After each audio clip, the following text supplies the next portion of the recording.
दोस्तों, झनक के आने वाले एपिसोड में आपको देखने मिलेगा कि छोटोन बुक और पेन लेकर बैठ जाते हैं कि हाँ किसके कितने रिश्तेदार और फ्रेंड्स आने वाले हैं। तभी अनिरुद्ध कहता है कि मेरे तो 17 दोस्त आने वाले हैं और बड़ो माँ कहती है कि हाँ हमारे यहाँ से भी 56 गेस्ट आने वाले हैं।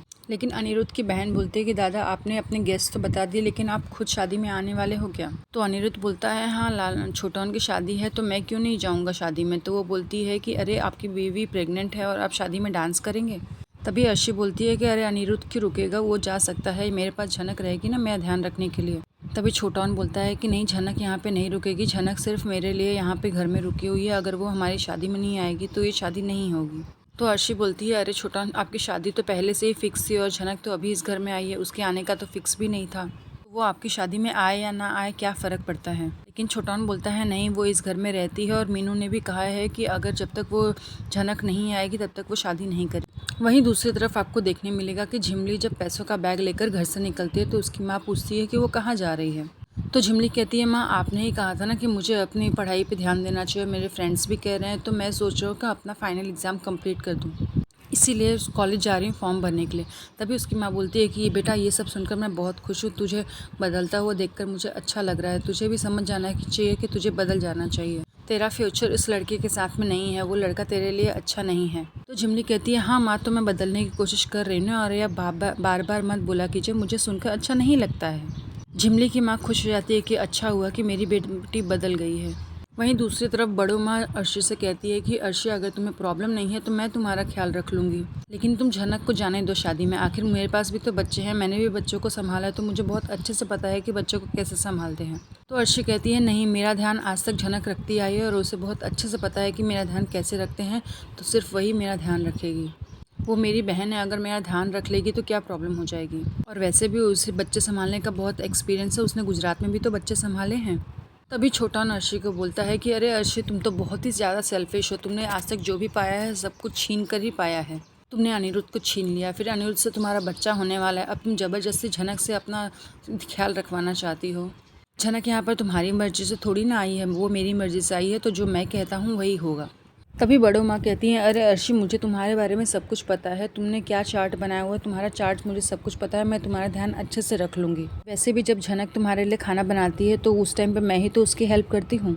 दूसरी तरफ लालन और काजोल जब हॉस्पिटल में रहते हैं तो काजोल को अप्पू की बड़ी चिंता होती है कि अप्पू कहाँ है, अभी तक आई नहीं बाहर, उसे भूख लगी होगी। तभी लालन कहता है कि अच्छा तुम्हें उसकी बड़ी चिंता हो रही है, तुम उससे बहुत प्यार करती हो ना। तो काजोल कहती है कि हाँ पहले नहीं करती थी लेकिन उसने मुझे उससे प्यार करने पर मजबूर कर दिया है। वहीं अप्पू को डॉक्टर ट्रीटमेंट करती है तो डॉक्टर उसे बार बार समझाने की कोशिश करती है कि वो किस तरह से अपने इमोशंस को कंट्रोल करे और रोना बंद कर दे। डॉक्टर अप्पू को बोलती है कि यहाँ लालन नहीं है, वो तुम्हें यहाँ अकेला छोड़कर चला गया है। तो अप्पू ज़ोर ज़ोर से चिल्लाना शुरू कर देती है। बाहर लालन जब उसकी आवाज़ सुनता है तो वो घबरा जाता है, वो सोचता है कि अप्पू क्यों रो रही है। काजोल भी घबरा जाती है। तभी लालन बोलता है कि नहीं काजोल तू अंदर मत जा, हो सकता है ये डॉक्टर का तरीका हो अप्पू को ठीक करने का। दूसरी तरफ झिमली अपना पैसों का बैग लेकर रेस्टोरेंट में आ जाती है और अपने बॉयफ्रेंड को बोलती है कि तुम जल्दी से यहाँ पर आ जाओ, मैं यहाँ पर तुम्हारा वेट कर रही हूँ। उसका बॉयफ्रेंड उस पर गुस्सा करता है कि मैं तुम्हारी तरफ फ्री हूँ क्या, कि तुम जब भी बुलाओगी तो मैं आ जाया करूँगा, वैसे भी तुम क्या ही लेकर आई होगी। तो झिमली बोलती है मुझे ऐसा लगता है कि मुझे से ज़्यादा पैसों की लालच तुम्हें है। भी उसका बॉयफ्रेंड अविंदो बोलता है कि नहीं मुझे पैसे का कोई लालच नहीं है, मैं तो चाहता हूँ कि सिर्फ तुम अपना हिस्सा लेकर आ जाओ। तो झिमली बोलती है हाँ मुझे पता है, इसलिए तो आज मैं पैसे लेकर आ गई हूँ। ये सुनकर उसका बॉयफ्रेंड मन ही मन खुश होता है और उस चालाकी से पूछने की कोशिश करता है कि तुम कितने पैसे लेकर आई हो। और जैसे ही झिमली बोलती है कि नहीं मैं 50 लाख लेकर आई हूँ तो उसका बॉयफ्रेंड हक्का बक्का रह जाता है। दूसरी तरफ बोस हाउस में लोग तरह तरह का कमेंट्स करते हैं कि हाँ किस तरह से झनक शादी में जाए और अर्शी बोलती है कि नहीं वो शादी में नहीं जाएगी।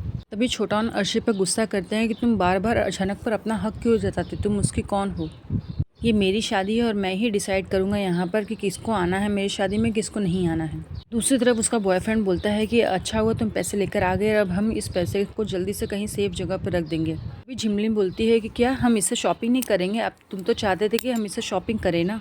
तो उसका बॉयफ्रेंड बात पलटने की कोशिश करता है, वो बोलता है क्या सारे पैसे शॉपिंग में ही उड़ा देंगे हम। बोलता है कि अच्छा एक बात बताओ, तुमने ये सब जो भी किया है वो मेरे घर तक तो नहीं पहुँचेगा ना। दूसरी तरफ काजोल को अप्पू की चिंता होती रहती है। तभी वहाँ से फ़ोन आता है कि हाँ आप लोग अंदर आ सकते हैं। तभी काजोल और लालन जब अंदर जाते हैं तो देखते हैं कि हाँ अप्पू रो रही है। अप्पू जैसे ही लालन को हग करने की कोशिश करती है वो खुद को संभाल लेती है। तो लालन हैरान हो जाता है कि अप्पू ने मुझे हग क्यों नहीं किया। तभी लालन बोलता है कि अप्पू तुम रो रही थी क्या।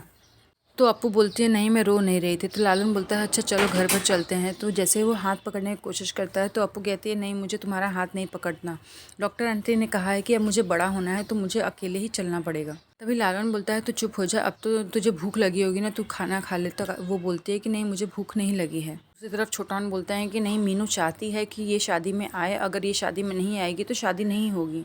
और अर्शी तुम इस पर अपना हुक्म नहीं चला सकती हो, तुम बार बार यही नहीं कह सकती हो कि हाँ झनक ही तुम्हारा ख्याल रखेगी, तुमने उसे नौकरानी बनाकर रख दिया है।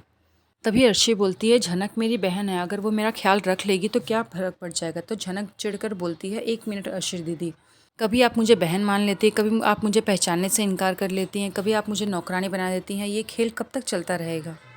और मैं आपकी देखभाल कर रही हूँ क्योंकि मैं ऐसा करना चाहती हूँ। अगर मैं चाहती हूँ कि मैं आपकी देखभाल करूँ तो मैं करूँगी, अगर मैं चाहती हूँ कि मैं यहाँ पर ना रहूँ तो मैं यहाँ पर नहीं रहूँगी।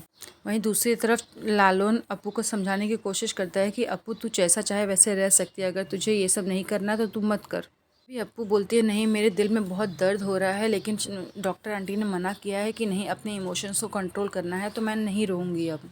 वहीं लालन बोलता है नहीं मैं तुझे चॉकलेट देता हूँ। तो अप्पू बोलती है कि नहीं मुझे चॉकलेट नहीं चाहिए। तो डॉक्टर आंटी भी बोलती है कि नहीं अगर आपको चॉकलेट चाहिए तो मैं दे रही हूँ ना आपको चॉकलेट। तभी अप्पू वो रोते रोते बाहर निकल जाती है, बोलती नहीं मुझे सब कुछ खुद ही संभालना है, अब मुझे बड़ी होना है, अब मैं यहाँ पर नहीं रहूँगी, मुझे जल्दी ही ठीक होना है, इसलिए मुझे खुद को संभालना पड़ेगा। दूसरी तरफ अप्पू के जाने के बाद डॉक्टर लालन से बात करती है कि हाँ लालन ये मेरे एक इलाज करने का तरीका है, अप्पू को अब खुद को संभालना पड़ेगा। वहीं झिमली बोलती है कि मैं क्या बताऊँ, इतना सारा पैसा मैं चोरी कर कर लाई हूँ तो अब तो मेरी माँ मुझे देखना भी नहीं चाहेगी, वैसे भी वो मुझसे पहले से भी नफरत करती थी। मैंने तुम्हारे लिए इतना बड़ा रिस्क लिया, मैं वहाँ से चोरी करके आई हूँ, अभी कुछ टाइम पे दादा जब घर पे आ जाएंगे तो लोग पैसे खोजने लगेंगे, हो सकता है वो बिल्डर भी आ जाए पैसे लेने के लिए। तब सबको पता चल ही जाएगा कि हाँ मैं पैसे लेकर आई हूँ, मुझे जल्दी से यहाँ से निकलना होगा और मुझे फ़ोन भी स्विच ऑफ कर। तभी झनक बोलती है अर्शी दीदी ये खेल बंद कर दीजिए, अब मैं आपके इस झाल में नहीं फंसने वाली। अगर मुझे लगता है कि मुझे आपका ख्याल रखना है तो मैं रखूँगी, और ये मैं अपनी जिम्मेदारी समझ कर रखती हूँ, क्योंकि सर जी ने आज तक मेरी बहुत मदद की है, मेरा बहुत साथ दिया है और ये उनका आने वाला बच्चा है, तो मैं इसे एक जिम्मेदारी की तरह समझती हूँ कि हाँ मुझे उनके लिए करना चाहिए। इसलिए सिर्फ़ और सिर्फ मेरा फ़ैसला रहेगा कि मैं यहाँ घर पर रहकर आपकी देखभाल करूँगी या शादी में जाऊँगी। दोस्तों इसी तरह के मज़ेदार अपडेट्स के लिए हमारे चैनल को सब्सक्राइब कर लीजिए और बेल आइकन को ऑल पर प्रेस कर लीजिए। मिलते हैं नेक्स्ट एपिसोड में।